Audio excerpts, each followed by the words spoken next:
बिस्मिल्लाहिर्रहमानिर्रहीम। लाखों करोड़ों दुरूदो सलाम मोहम्मद मुस्तफ़ा सल्लल्लाहु अलैहि वसल्लम और आले मोहम्मद पर। मैं हूँ उमर दराज गोंदल।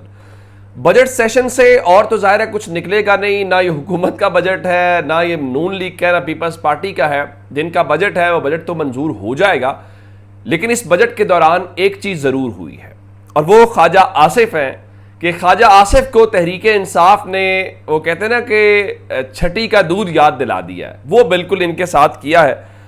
वो हर बार क्या करते थे कि जिसके बारे में दिल होता था जुमलेबाजी करते थे और निकल जाते थे।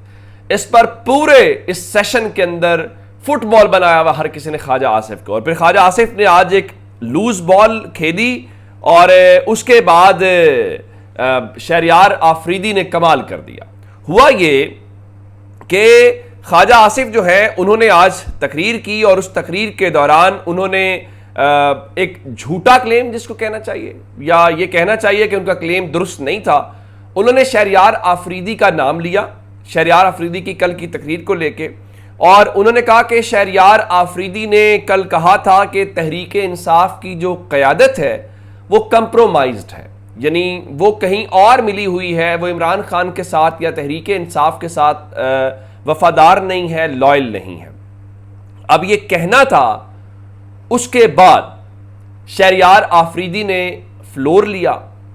फ्लोर लेने के बाद उन्होंने जो कुछ कहा और जो सुना, मेरे ख्याल से ख्वाजा आसिफ अब उनकी खासी उम्र हो गई है, अब वो अपने आप को सीनियर सियासतदान समझते हैं, कई बार वो असेंबली में पहुंचे हैं, जैसे भी पहुंचे हैं, तो मेरा ख्याल है उन्होंने अपने करियर के अंदर ये फेस नहीं किया होगा जो इस बार उनको फेस करना पड़ रहा है। और शहरयार आफरीदी ने कहा कि झूठे पर अल्लाह की लानत, और उनका ये 72-74 साल की उम्र में ऐसी बातें करते हैं। और अब उन्होंने, मेरे ख्याल से ये पहली बार ऐसा हुआ होगा कि किसी शख्स को उसके मुंह के ऊपर, असेंबली के फ्लोर के ऊपर झूठा कहा गया हो।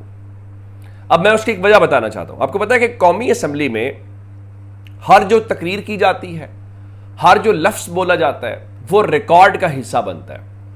अगर आपको मालूम हो तो जब कोई शख्स ऐसा लफ्ज बोलता है तो स्पीकर या डिप्टी स्पीकर कहते हैं जी मैं इस लफ्ज को एक्सपंज कर रहा हूं, हज़फ कर रहा हूं। उसका मतलब ये होता है कि ये लफ्ज रिकॉर्ड का हिस्सा नहीं बनेगा। तो अब ख्वाजा आसिफ के बाद आने वाले उनके रिकॉर्ड के मुतालिक क्या पढ़ा करेंगे, क्या रिसर्च होगी कि वो वजीर दिफा थे और असेंबली के फ्लोर के ऊपर उन्होंने ये कहा और 1 मिनट के बाद वो अगला रुकन खड़ा हुआ, उसने कहा आप बड़े झूठे हैं। क्या पल्ले रह गया आपका। और ख्वाजा आसिफ जो है वो ये बात कर रहे थे, उनका जी वो जब एहतजाज हुआ इस ऑपरेशन के ऊपर और उस ऑपरेशन की मुखालफत हो रही है, हर तरफ से हो रही है, तहरीक इंसाफ ने तो कहा हम सपोर्ट नहीं करेंगे। अब उनकी वहां सूबाई हुकूमत भी है, एक नया तनाज़ा है। अच्छा, उसके ऊपर ख्वाजा आसिफ ने कहा देखें जी आपका वजीर आला वहां पे बैठा हुआ था, बिल्कुल बैठा हुआ था, इस पर कोई शक नहीं है। लेकिन एक सवाल है और यह संजीदा किस्म का सवाल है कि उस एपेक्स कमेटी में क्या यह बताया गया है कि मुतफिका तौर पर मंजूरी हुई है? नंबर 1। नंबर 2, क्या वहां पे वोटिंग हुई है? और वोटिंग अगर हुई भी है तो अकेले अली अमीन गंडापुर के वोट से क्या फर्क पड़ेगा? क्या मरियम नवाज ने वहां मुखालफत की होगी? क्या मुराद अली शाह ने मुखालफत की होगी? क्या सरफराज बुगटी ने की होगी? उनकी क्या बचाल है? तो ये तो कोई बात नहीं। और फिर अगर मैंने आपको फिर कहा था कि अगर असेंबली से मुखालफत खैबर पख्तूनख्वा की आ गई तो आप क्या करेंगे? हमने माजी में जब जब ऑपरेशन किए हैं तो एक नेशनल कंसेंसस डेवलप हुआ है। आज महमूद खान चकजई कह रहे थे कि हम इस खित्ते को जंग का वो मैदान नहीं बनने देंगे, और वो तो बड़े सख्त किस्म के बदमस्त सांडों के लफ्ज़ इस्तेमाल किया उन्होंने। यही फजलुर रहमान कह रहे हैं, वो कह रहे हैं आप बताएं कि जो पहले ऑपरेशन हुए उनसे दहशतगर्दी बढ़ी या कम हुई। सवाल ये नहीं है कि कोई ऑपरेशन की मुखालफत करके कोई दहशतगर्दों की हिमायत कर रहा है। कोई दहशतगर्दी की कैटेगोरिकली हिमायत नहीं करता। हर कोई दहशतगर्दी, शिद्दत पसंदी का मुखालिफ है, उसका खात्मा चाहता है। किसी इंसान की जान नहीं जानी चाहिए, नई रियासत के ऊपर हमला होना चाहिए, किसी अहलकार के ऊपर हमला नहीं होना चाहिए। लेकिन अपने लोगों को अपने मुल्क के अंदर बेघर कर दें, इसका कोई हल नहीं है। ये बेहतरीन नहीं होगी। आप माजी में ये सब कर चुके हैं, तो मेरा नहीं ख्याल कि इससे कोई होगा। अच्छा, फिर उसके बाद वो मुझे याद आ गया कि जब ख्वाजा आसिफ ने ये सारी बातें की तो फिर शहरयार अफरीदी ने एक और भी जवाब दिया।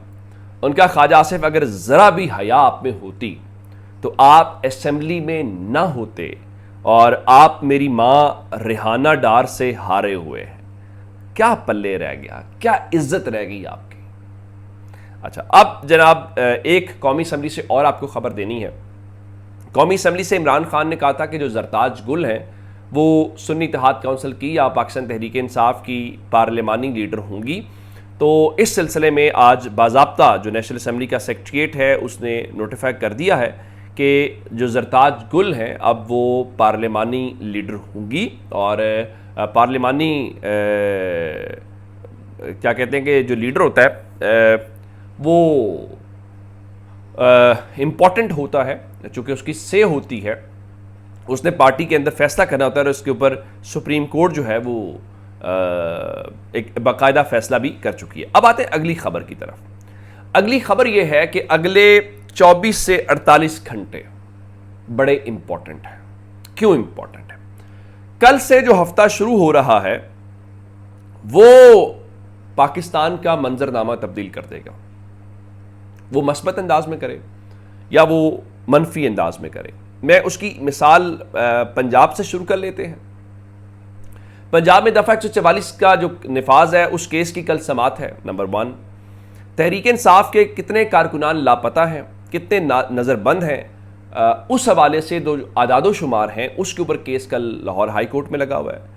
और लाहौर हाई कोर्ट के जस्टिस अमजद रफ़ीक जो हैं वो 24 जून को तहरीक इंसाफ की जो रहनुमा है ज़ैनब उमैर, उनकी दरख्वास्त के ऊपर कल समात करेंगे। तो ये तो एक इम्पॉर्टेंट मामला। नंबर 2, कल हमें इस्लामाबाद हाई कोर्ट से, चूँकि आप जानते हैं कि वहाँ पे हुआ ये था कि तारिक महमूद जहांगीरी साहब वाला वो ट्राइब्यूनल था, फिर इलेक्शन कमीशन का फैसला आया, फिर जस्टिस आमिर फारूक ने उनको काम से रोक दिया था। अब क्या वहाँ पे जो ट्राइब्यूनल जज की तब्दीली मुस्लिम लीग नून के कहने के ऊपर की गई थी, जिसके ऊपर जैसा बड़े गुस्से में हुए थे और उनसे जवाब और रिकॉर्ड सारा मांगा गया था, कल उस केस की समाअत भी होने वाली है।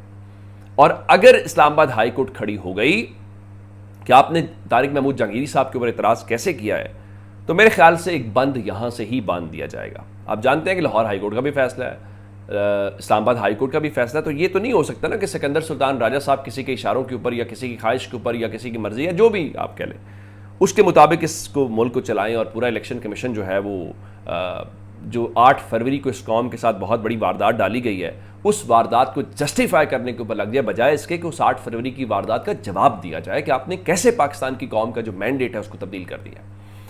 दूसरा इंपॉर्टेंट मैटर कल जो है वो आप जानते हैं कि सुप्रीम कोर्ट में कल फुल कोर्ट बैठनी है और ये मखसूस नशिस्तों का केस है जो अदालत ने फिलहाल 24 और 25 तारीख का बताया है कि वो 2 दिन फुल कोर्ट बैठेगी। और जो ये भी इम्कान है कि अदालत कल और परसों में इस केस को निपटा दे। अगर नहीं भी निपटता तो 2 समातों के बाद केस कंक्लूजन के बिल्कुल करीब चला जाएगा। अब इसके 2 मंजरनामे हैं। अगर तहरीक इंसाफ को ये नशिस्तें मिल जाती हैं तो भी एक मंजरनामा तब्दील हो जाएगा। उसका फ़र्क यह है कि तहरीक इंसाफ को पंजाब में भी उनकी सीटें बढ़ जाएंगी, खैबर पख्तूनख्वा में और बढ़ जाएंगी, नेशनल असम्बली में बढ़ जाएंगी। और एक वजह तो ये है, और फिर खैबर पख्तूनख्वा में बढ़ने से मतलब ये है कि उनकी सेनेट में भी सीटें, जो कि आप जानते हैं कि सेनेट का इलेक्शन खैबर पख्तूनख्वा का अभी तक नहीं हुआ, उसका भी एक फ़ायदा होगा। अच्छा, दूसरी सूरत यह है कि अगर आप ये सीटें छीन लेते हैं तो इसका मतलब ये हुआ करेगा कि आइंदा वही जो आपने यहाँ पे रास्ता खोल दिया काजी फायज ईसा साहब ने बल्ले का निशान छीनने वाला, एक आसान तरीका होगा। जो जमात जीत रही होगी और अगर ताकतवर चाहेंगे कि उसको हमने नहीं जीतना, बल्ले का निशान छीनेंगे, उसके बाद सीटें नहीं दिया करेंगे, उसकी सीटें दूसरी जिस जमात को हो जिसका नहीं भी हक बनता उसको दे दिया करेंगे। एक तो ये उसका। दूसरा ये है कि अगर आप ये सीटें तहरीक इंसाफ से छीन के मुस्लिम लीग नून को या इन सबको देते हैं तो इस इत्तेहाद को 2/3 अक्सरियत मिल जाएगी। 2/3 अक्सरियत देने का मतलब ये होगा कि पहले ही उनके ऊपर, उनके मैंडेट के ऊपर सवाल है, फिर इनके हिस्से की दे के आप उनको लाइसेंस दे देंगे कि वो आइन के अंदर तरमीम कर सकते हैं और उससे काजी साहब की एक्सटेंशन वाला मामला भी हो सकता है और भी बहुत सारे मामला हो सकते हैं। तीसरा भी इसका एक रुख है और तीसरा रुख ये है कि ये सीटें ना तो तहरीक इंसाफ को मिलें ना जो हुकूमती इत्तेहादी हैं उनको मिले और इन सीटों को खुला छोड़ दिया जाए। लेकिन फिर भी हुकूमती इत्तेहाद के लिए झटका होगा। आपकी तो 2/3 अक्सरियत नहीं बनेगी, आप तो आनी तरमीम नहीं कर सकेंगे। तो चलें देखते हैं, और अगले ये हफ्ता पाकिस्तान के मंजरनामे के लिए और ओवरऑल बड़ा इंपॉर्टेंट होगा। अपना ख्याल रखिएगा। खुदा हाफिज़।